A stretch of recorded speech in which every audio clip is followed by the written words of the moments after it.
Ladies and gentlemen, today is Friday, February 26th, 2016. My name is Jake Baldino. Welcome to the Untitled Friday video game news show. Let's talk about some cool video game things. But first and foremost, last week I saw in the comments like two of you guys talking about how my facial hair looks like a reverse Hitler mustache.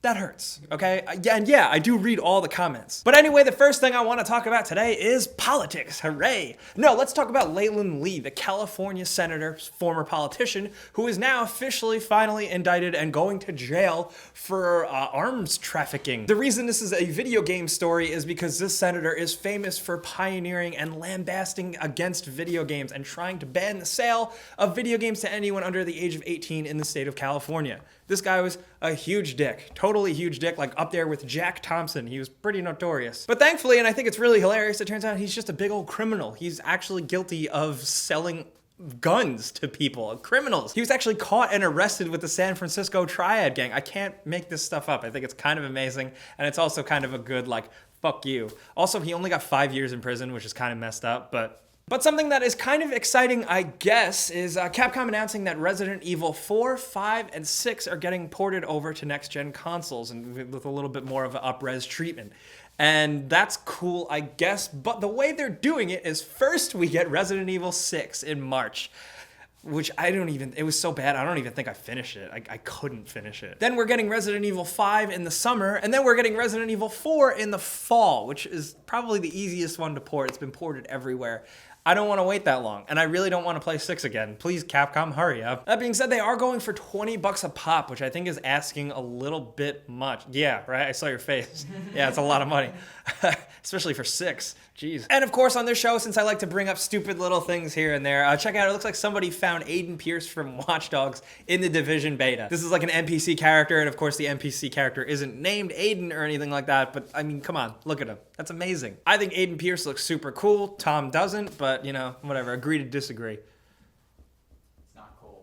He is cool. He's really not, though. And since every once in a while I like to talk about a crazy and weird and out there tech story, which this doesn't really have too much to do about video games, but check out these 5D discs. Yes, these are 5-dimensional clear discs that can store a ton of data. Researchers at the University of Southampton's Optical Research Center have talked about how they have made this 5-dimensional disc that can store shit for billions of years. I know that sounds completely crazy, but it's like laser etched into this disc, and this disc can withstand like 1,000 degrees Celsius. They also estimated, and I don't know how they got this, but apparently the thing can last up to 13.8 billion years at room temperature without degrading. But seriously though, this technology is growing so fast. This is a huge improvement. These same researchers in like 2013 were only able to fit a few kilobytes on this, and now they're up to terabytes. This is probably like the most expensive thing in the world, but it just looks like cool future discs, and I want them immediately. I linked an article about that down below, as well as everything else I talk about today if you want to go check it out. And now we got to talk about game sequels that may or may not ever happen. Let's talk about Alan Wake. Apparently earlier this week, Remedy Entertainment has actually registered a trademark for Alan Wake's return. This is cool, and it also makes kind of sense if Remedy is finally ramping down on Quantum Break. That went gold last week. Finally, it makes sense that they're moving on and setting their eyes on their next project. And I don't know if you guys remember a couple months ago,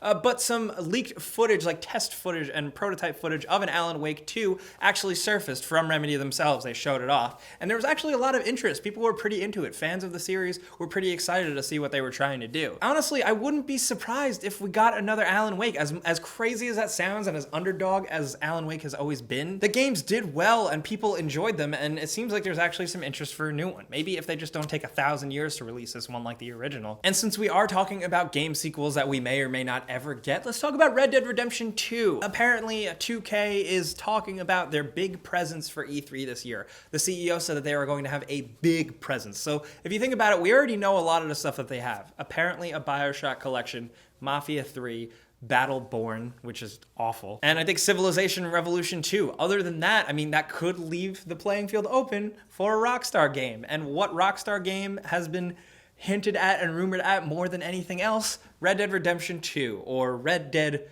Revolution, or Red Dead Revengeance, or Red Dead Resurgence, or Red Dead Rising, or Red Dead Retribution. Wow, there's a lot of games that could start with an R. Whatever the hell it's going to be called, the next Red Dead game could be a thing. You know, there's been talks of people being hired at Rockstar San Diego. The CEO of 2K before has talked about how Red Dead is going to remain a permanent franchise for the company. So the writing is kind of on the wall, and I'm excited. I'm really excited. Speaking of really exciting things, though, Nintendo had a really short 5-minute Nintendo Direct where they came out and they announced new Pokemon games, Pokemon Sun and Moon for 3DS, coming in 2016.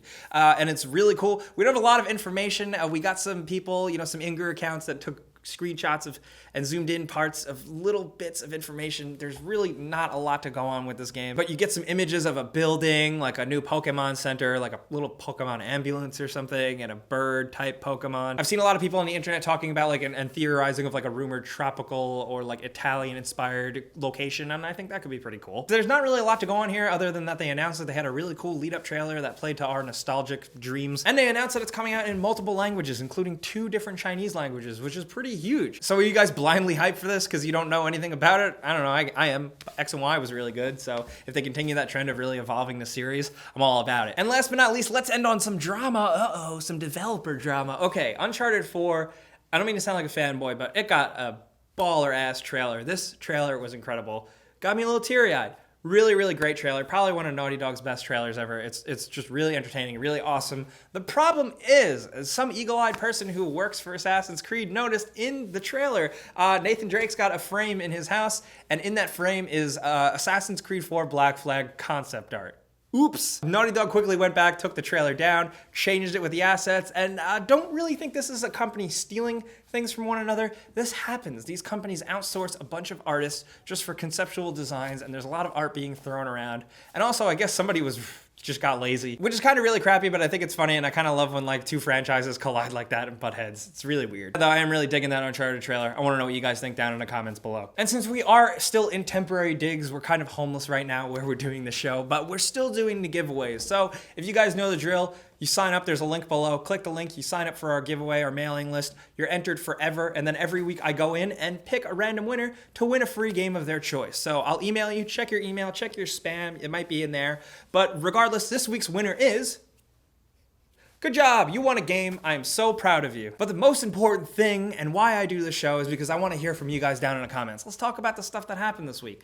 Are you as hyped about Uncharted 4 as I am? Are you gonna buy Resident Evil 4, 5, or 6 again? I think if I buy Resident Evil 4 this time, it's gonna be like the 3rd time I bought that damn game. And also, do you think a new Alan Wake is real, or do you think we're reaching here? I think it's pretty possible, but let's talk down in the comments below. Of course, if you do want to talk to me anywhere else, you can follow me on Facebook or like me on Twitter or subscribe to my other gaming channel over there. We can talk about video games. But you guys know the drill. Thank you so much for watching this. Clicking the like button helps us out more than anything. And if this is your first time here, subscribing is a good idea because we put out videos like this every single day. But as always, thanks for watching. I'll see you guys next time. Pizza's on me.